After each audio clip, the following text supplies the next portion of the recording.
¿Qué tal? Un abrazo para todos ustedes. Bienvenidos a un nuevo episodio de Tácticas, el programa de AS Colombia, donde no hablamos de fútbol, hablamos del juego. Y hoy nos vamos a meter con Atlético Nacional y hasta aquí la primera presentación de Repeto como entrenador del conjunto verdolaga. Mirando detalles, qué cosas pudo haber cambiado con apenas un par de entrenamientos y un solo partido de competencia. Y también le pondremos la lupa a Independiente Santa Fe, equipo que está muy cerca de la clasificación, que está jugando muy bien, pese a que a Peirano inicialmente no se le hizo el ambiente, no se esperaba que Santa Fe estuviera de esta manera, pero está jugando bien el equipo cardenal y está consiguiendo los puntos. Don Luis Restrepo, ¿cómo le va? Juan, todo muy bien, muy contento de estar acá para hablar un poquito de táctica, de lo que nos dejaron esta primera presentación de Repeto en Nacional y de lo que viene haciendo Santa Fe, que es muy interesante. Al profe Lucas González también le enviamos un gran abrazo, profe. Gracias siempre por acompañarnos. Hola, muy buenos días. No, un gusto estar acá y compartir un rato con ustedes. Bueno, hoy tenemos tablero del profe para explicar algo que en Colombia todavía la gente confunde.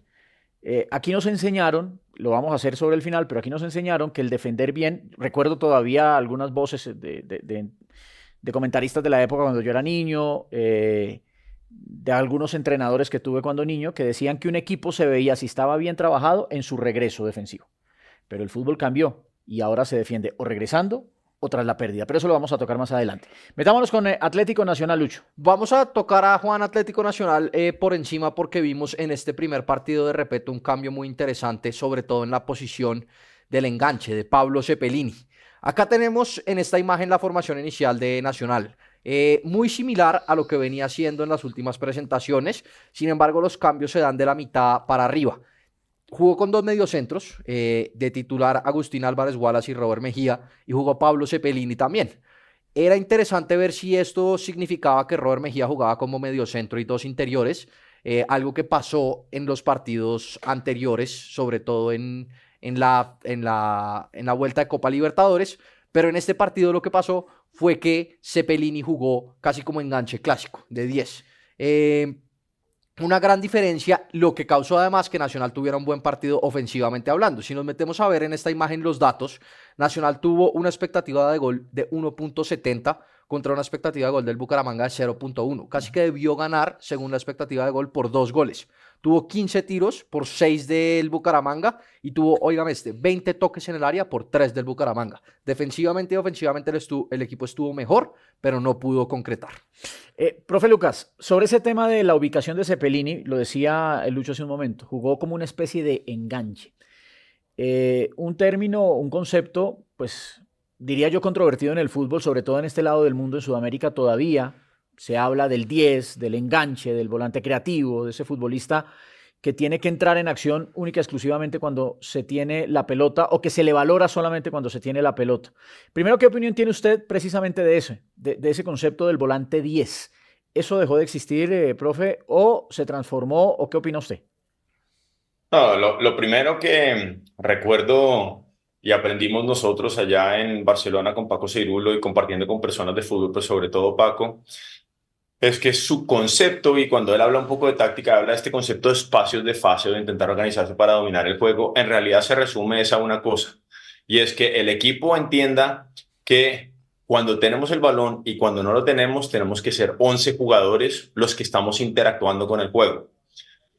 Por eso la importancia del portero. Entonces, claro, mucha gente cuando habla de este enganche o de este famoso 10 y que solamente se le debe evaluar cuando el equipo tiene el balón y él tiene que aparecer con su magia cuando tiene el balón, pues pasaríamos a jugar nosotros con 10 cuando no lo tenemos. Entonces, creo que ahora cada vez más el fútbol está, como decías tú, va evolucionando en el sentido en que los entrenadores están mejor preparados, la táctica se comprende mejor, entonces hay mejores planes de partido y tú ganarle con 10, bien sea cuando tienes el balón o cuando no lo tienes, a otro equipo que juega permanentemente con 11 es muy difícil. No necesariamente jugar con 10 significa que tienes un jugador menos por una expulsión o una lesión. Entonces, creo que el Fútbol Club Barcelona lo demostró en su momento cuando jugó con Xavi y con Iniesta al mismo tiempo, dos perfiles de jugadores ofensivos, pero para eso hay que distribuirse muy bien en el campo. Entonces, creo que más que jugar con un 10 cada vez más estamos encontrando equipos. En Europa hay muchos, ¿no? No solamente el City, sino el Arsenal ahora.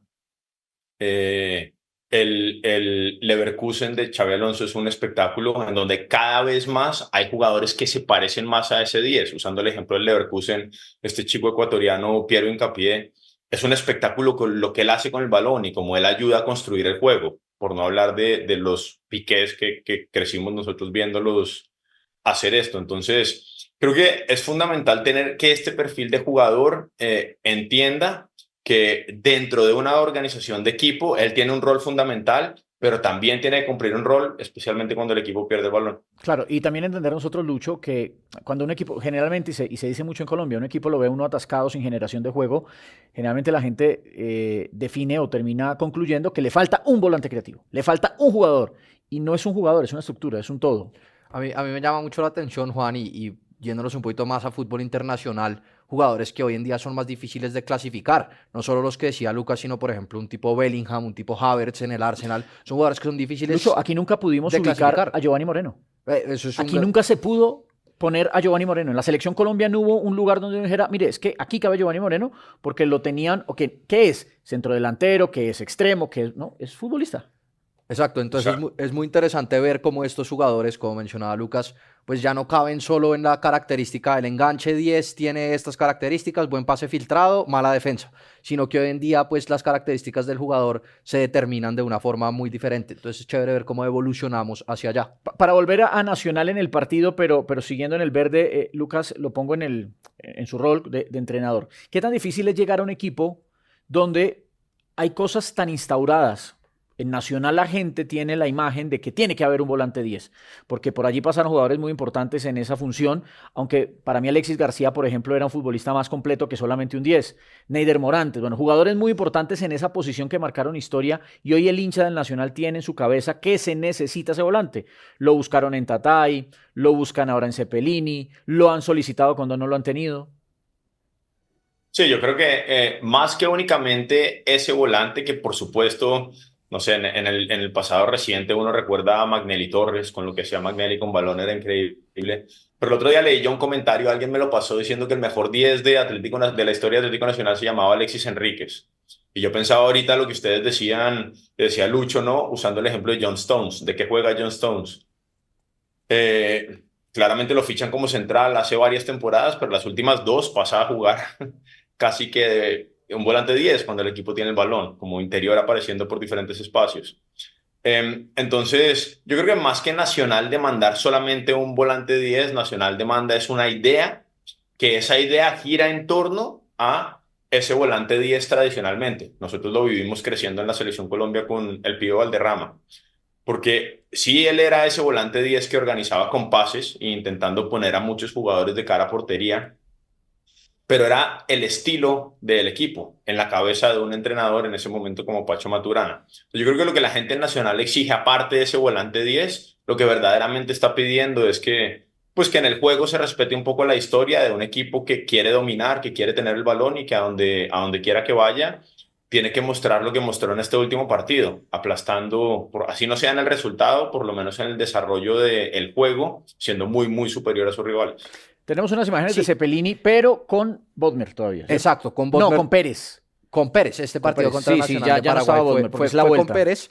Y en esta imagen vemos la posición de Cepelini entregando ese primer pase a Dorlan Pavón, por delante de la línea de volantes, incluso acá por delante de la línea atrás, perdón, de la línea de delanteros. Sí, Mejía está ahí adelantico. Mejía está ahí adelantico y vemos como Dorlan está pegado a la banda. Él entrega un pase y acá el pase que va a entregar ahí tiene poca peligrosidad porque está muy lejos del área rival. Digamos que el peligro que aumenta este pase de Cepelini en estos partidos fue muy leve, entonces salía de su zona de influencia. Lo que hizo contra Bucaramanga el técnico Repeto fue que lo ubicó un poco más adelante entre la línea de volantes y la línea de defensivos y le encargó a Wallace y Mejía dar ese pase filtrado rompiendo esa línea de volantes. Así aprovecha Cepelini en una zona donde tiene más influencia y le aprovecha más el remate a larga distancia, que es otra de las características especiales que tiene este jugador. Claro, es más cómodo, profe Lucas, de pronto para Cepelini pedir recibir la pelota como la recibió frente a Nacional, ¿no? Una zona donde no lo presionan, donde no va a tener la marca asfixiante de un volante, a diferencia de lo que está explicando Lucho contra Bucaramanga, donde sí va a recibir entre líneas y obviamente va a tener rivales más cercanos. Sin ninguna duda es mucho más fácil recibir bajo, por delante de los oponentes que recibir entre oponentes. Pero acá lo que llama la atención es con quién juega Cepelini. Tú lo decías antes, ¿no? Tener en cuenta el contexto. Y acá los dos mediocentros que juegan bien al fútbol. Ese Chico Wallace y Robert Mejía juegan bien al fútbol. Y los centrales que juegan también son centrales que pueden llevar el balón allá más adelante. Porque una cosa es Cepelini o el jugador que sea recibiendo a espalda de mediocentros y por delante de la línea de centrales, cuando el balón no le llega y pasan ahí 20, 30 minutos y toca un balón, a cuando puede recibir en esos espacios, pero está tranquilo porque el balón está llegando constantemente, porque los jugadores que tiene alrededor son capaces de meter esos pases filtrados entre oponentes y ponerlo a él a recibir en situaciones de ventaja.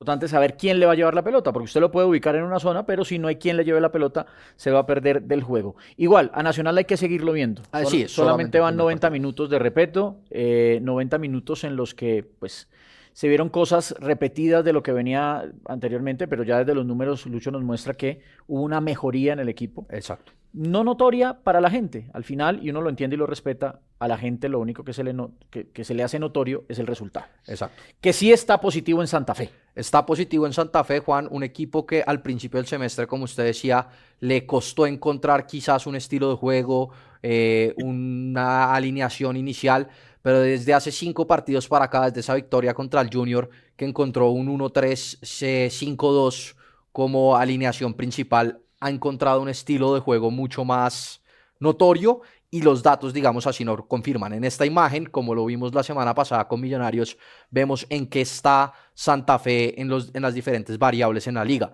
Muy bien en goles esperados, genera mucho peligro ofensivo, más que el 80% de los equipos de la liga.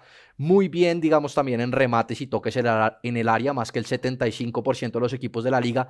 Pero lo que más me llamó la atención de Santa Fe es esto de recuperación rápida tras pérdida. Es el segundo equipo de la liga con más recuperaciones rápidas tras pérdida y de los equipos con más recuperaciones en campo rival. Usted que sigue a Santa Fe con más juicio seguramente que yo, ¿recuerda que Peirano en los últimos partidos del semestre pasado ya intentara hacer esto? Sí, él intentó, pero no tenía, digamos, el esquema ni la disposición de los jugadores para esto. Con este nuevo esquema le queda mucho más fácil por el alcance y las características de los jugadores. Pero voy a eso, profe Lucas, porque efectivamente el fútbol no es de un solo jugador, es un todo, es del equipo y las interacciones. Pero me llama a mí la atención, y aquí importante para que lo aprendamos nosotros y obviamente que nos están viendo, la llegada de un jugador como Daniel Torres puede darle eso que de pronto no consiguió Peirano al final del campeonato pasado. La llegada de de un solo futbolista puede transformar o mejorar una idea que tenía ya Peirano. Sí, por supuesto, sin duda, porque ese jugador no puede hacerlo solo, pero sí puede contagiar a los demás. Yo recuerdo, lógicamente, a mí me tocó en cuadrangulares enfrentar al Medellín y en ese primer partido contra el Medellín, Medellín nos crea muy poco peligro, pero gana el partido con 2 penaltis y son 2 penaltis que ellos nos obligan a cometer errores a raíz de esa presión en campo contrario.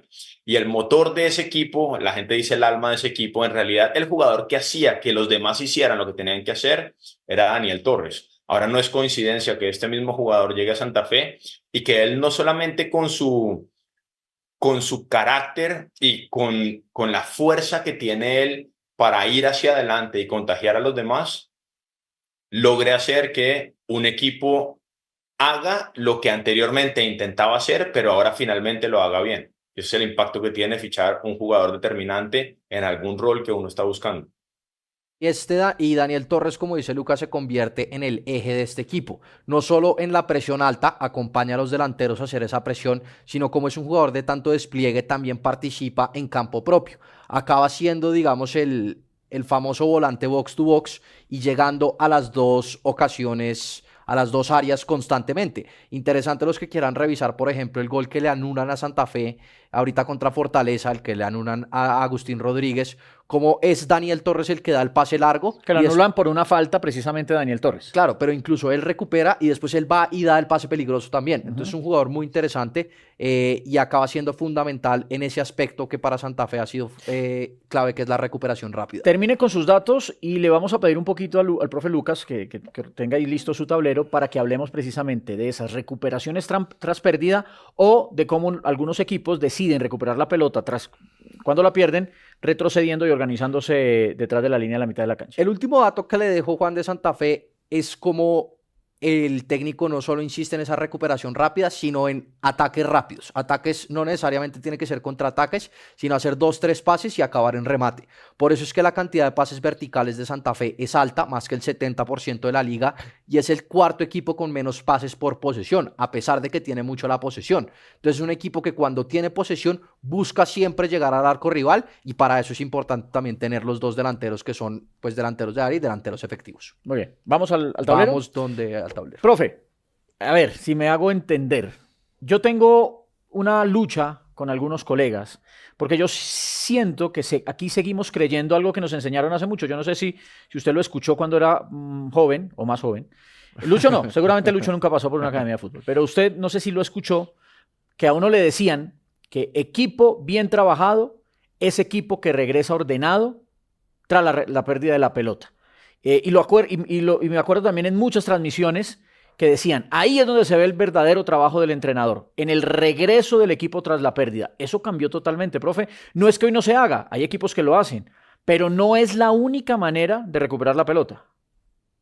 Sí, por supuesto, y sobre todo no es la única forma de evaluar el trabajo de un equipo, porque tradicionalmente nos han dicho que el trabajo únicamente se hace cuando el equipo no tiene el balón y entonces nos organizamos o nos ordenamos de una forma determinada para intentar recuperarlo o para evitar que nos entren, y cuando tenemos el balón hay que darle libertad a los jugadores, y pues la verdad por eso es muchas veces que se ve una calidad de fútbol tan baja, porque que 11 jugadores tengan libertad para hacer lo que quieran cuando el equipo tiene el balón, va a causar un caos, como pasaría en la sociedad. Afortunadamente ya entrenadores como los que hemos mencionado y equipos nos han mostrado que con el balón también podemos tener nosotros un número de ventajas que podemos buscar. Ahora, yendo a lo de la recuperación tras pérdida, pues básicamente, o más bien cómo organizarse uno cuando no tiene el balón. Este concepto de defender bien es relativamente muy fácil de explicar. En realidad, defender bien significa que no te creen ocasiones de gol. Y gracias al apoyo de lo que nos comentaba ahora Lucho con los datos, ahora lo podemos evaluar de manera objetiva. Nosotros podemos terminar un partido y tener con absoluta certeza saber cuánta expectativa de gol tuvo el equipo contrario. Y si la verdad tuvieron más acumulación de goles esperados que nosotros, que lo que nosotros creamos, pues este equipo fue superior a nosotros. Si nosotros logramos hacer, como en el partido que vimos los datos de Nacional, lógicamente va a ser un resultado muy positivo, porque si te crean solamente 0.08 de expectativa de gol, es porque el equipo lo ha hecho bastante bien cuando no tiene el balón. Pero ¿qué podríamos decir de estas dos formas? Vamos a decir que este equipo negro que va de abajo para abajo, usando el ejemplo de Santa Fe, organizado con un 3-5-2 o un 5-3-2, tiene el balón y va a intentar buscar a su delantero, pero termina lógicamente perdiendo el balón. Entonces, ¿qué puede hacer este equipo? Pues depende de lo que quiera el entrenador. Tú lo decías antes. Normalmente, lo que vemos es, cuando este jugador sale, las trayectorias del equipo que perdió el balón son hacia atrás, y desde acá parte una organización, que vamos a decir que este equipo, cuando pierde el balón, decide organizarse con un 5-4-1, y este delantero simplemente va a quedar acá flotando, y todos los negros van a ir hacia atrás y se van a organizar cerca a su portería, porque lo que queremos hacer verdaderamente es ocupar los espacios de manera racional. Entonces, si el balón viniese acá, este duelo se va a jugar este contra este. Si el equipo va por el otro lado acá, este duelo se va a jugar este contra este. Si vienen contra el punta, va a haber un solo punta contra nuestros 3 defensores centrales. Y lo mismo pasaría por acá con los jugadores de la mitad. Entonces, si viene el balón con lateral, viene este con este acá, este acá, este acá. Eso es lo que hace la mayoría de equipos cuando pierde el balón. Ahora, partiendo de esta misma organización que teníamos antes, vamos a asumir que este mismo equipo, organizándose con este mismo 1-5-3-2, pierde el balón, este jugador juega acá, y ahora, en lugar de tener trayectorias corriendo para atrás, este equipo quiere recuperar el balón en campo contrario. Pues en lugar de que este jugador venga y se meta en una línea de 4 en la mitad, vamos a pedirle que venga a presionar acá central, que este tape al otro central, y lógicamente por la organización, los jugadores que quedan libres del equipo contrario son los laterales. Entonces, hipotéticamente, este equipo va a mandar a sus 2 carrileros a presionar a los laterales de ellos, y los centrales se van a jugar los duelos acá con los extremos del equipo contrario, creando un 3-3 en la mitad. y arriba decimos lo que decimos los entrenadores es que los vamos a igualar. Evidentemente, si optamos por hacer esto, que el carrilero venga a igualar al lateral de los dos lados, la probabilidad de recuperar el balón en campo contrario va a ser muchísimo más alta. La desventaja es que si ellos logran salir acá con un balón largo, este jugador va a tener que venir acá y pues quedamos en una situación atrás de 3 para 3. En realidad, cualquiera de los dos escenarios pues será opción del entrenador. Lo verdaderamente importante es intentar evitar que este equipo amarillo logre entrar al área con posibilidad de finalizar.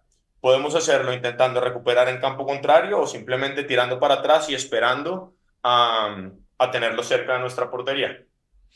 Dos preguntas. Bueno, Lucho iba a decir Yo algo. también tengo una pregunta, pero entonces... Bueno, dos preguntas muy rápidas, profe, para respuestas igual.